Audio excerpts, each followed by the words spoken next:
protokol dalam lapisan jaringan data pada model OSI. Protokol ini pertama kali dikembangkan pada tahun 1982 oleh Dr. David Plummer dari Xerox Corporation guna mengatasi masalah yang sering muncul dalam bentuk konflik alamat IP pada jaringan komputer pada masa itu. Fungsi dari ARP adalah untuk meningkatkan keamanan. Dalam bentuk mikrotik, masukan ARP bisa didapat secara dinamik. Namun untuk meningkatkan keamanan, kita dapat memasukkan ARP statik secara manual. ARP memegang peranan yang sangat penting dalam jaringan, terutama dalam hal lalu lintas data di jaringan.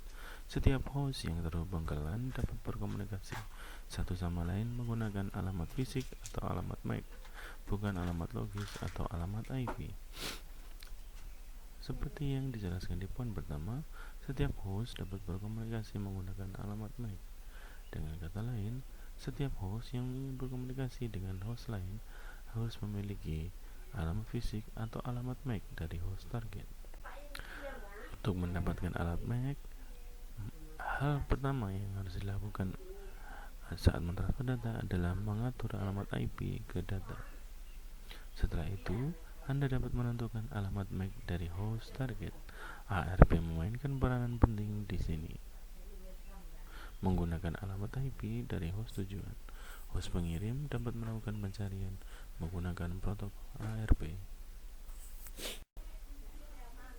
Cara kerja ARP. 1. Pencarian dalam cache ARP. Ketika suatu perangkat dalam jaringan ingin berkomunikasi dengan perangkat lain, ia pertama-tama mencari dalam cache ARP atau tabel ARP lokal.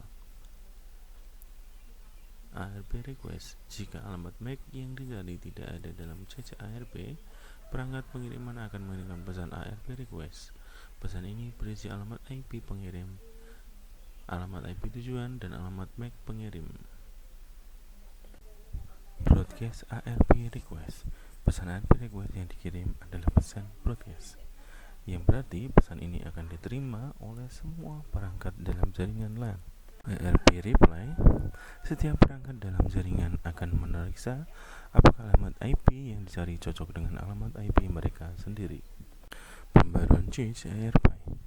Setelah menerima pesan ARP reply, perangkat akan mengirim memperbarui cache ARP-nya dengan alamat MAC tujuan.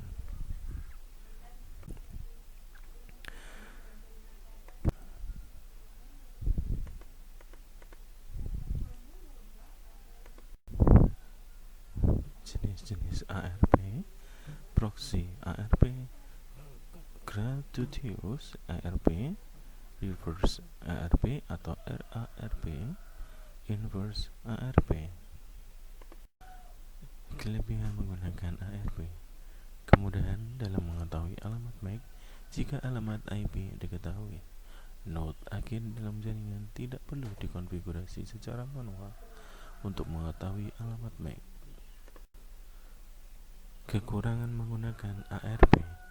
Adapun kekurangan menggunakan ARP adalah adanya kemungkinan terjadi serangan ARP seperti ARP spoofing dan ARP denial of service. ARP spoofing adalah teknik yang memungkinkan pelaku jahat untuk menyerang jaringan internet yang dapat menyebabkan data frame sniffing pada LAN yang diaktifkan. Selain itu, penyerang dapat menghentikan lalu lintas jaringan yang juga dikenal sebagai ARP denial of service.